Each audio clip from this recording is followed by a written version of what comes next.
Bismillahirrahmanirrahim. Assalamu alaikum wa rahmatullahi wa barakatuh. Bienvenue sur ma chaîne Apprendre le français avec Monsieur Sharaf. Dans cette vidéo, on va découvrir le tableau récapitulatif de la nouvelle fantastique La Vénus d'Île. La Vénus d'Île est une nouvelle fantastique où se mêlent le rationnel et l'irrationnel. C'est-à-dire au sommet des choses, voilà, d'accord, donc possibles, et des choses qui ne le sont pas, c'est-à-dire impossibles.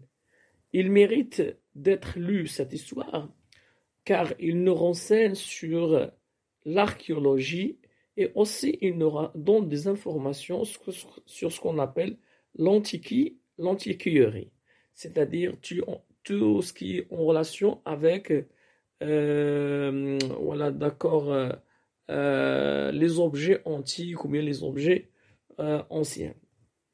Genre littéraire, c'est une nouvelle fantastique. Le cadre de l'histoire est banal, habituel, ordinaire, quotidien, pour créer l'illusion de vrai. À fur et à mesure que l'histoire progresse, le surnaturel mine la réalité. C'est-à-dire, l'histoire, il commence vrai, dans un cadre réel, réaliste, et au fur et à mesure que l'histoire progresse, donc c'est le surnaturel donc, qui mine alors la réalité. Date d'écriture, mais c'est 1835.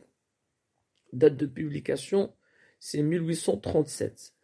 Lieu de l'histoire, île sur Tay, les Pyrénées, donc c'est-à-dire dans une région alors à la montagne. L'autre lieu, c'est Pigarrigue, c'est le lieu du mariage. Siècle, c'est le 19e siècle. Alors, pour l'auteur, c'est Prosper Mérimée.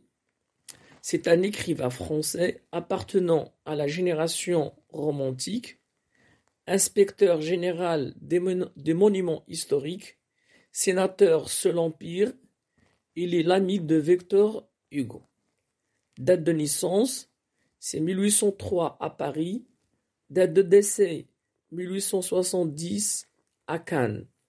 Le courant littéraire auquel appartient Prosper Mérimée, c'est le romantisme.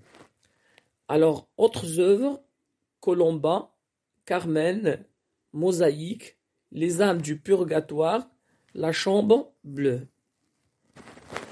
Alors, le personnage principal, le narrateur, il est parisien, archéologue, il se sent supérieur, il est un peu snob. La Vénus, c'est une statue de l'époque romaine, a été trouvée dans un champ. Alors, pendant que l'antiquaire, alors Monsieur de Pérorade, a voulu déraciner un olivier, et sous cet olivier, il y avait enfoui, une statue en bronze, la Vénus. Alors, le schéma narratif de cette histoire. Situation initiale.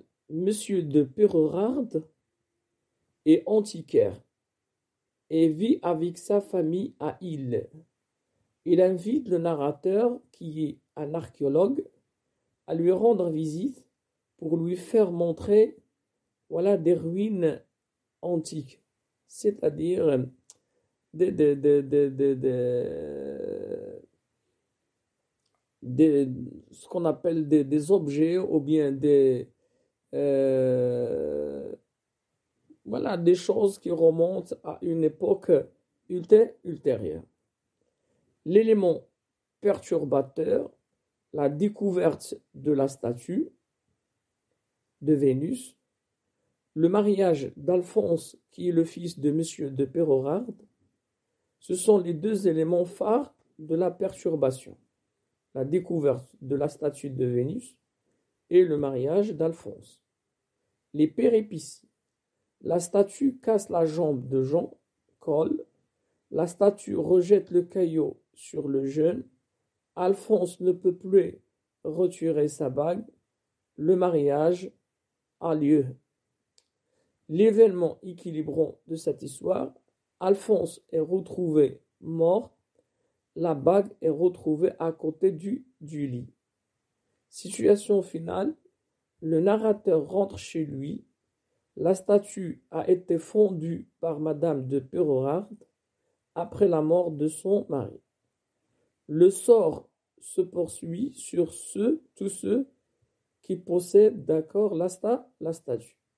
Les thèmes abordés, l'archéologie, la superstition, le mariage arrangé, l'argent.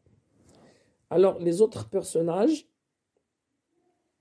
Monsieur de Pérorard, c'est un antiquaire érudit, c'est-à-dire éduqué. Il vante sans retenue la beauté de sa Vénus. Alphonse de Pérorard, le futur mari de Mademoiselle Pégarigue. Mademoiselle Pégarigue, la fiancée d'Alphonse. D'accord. Si tout ce concerne, d'accord, l'histoire de la Vénus d'île. À la prochaine séance, Inch'Allah.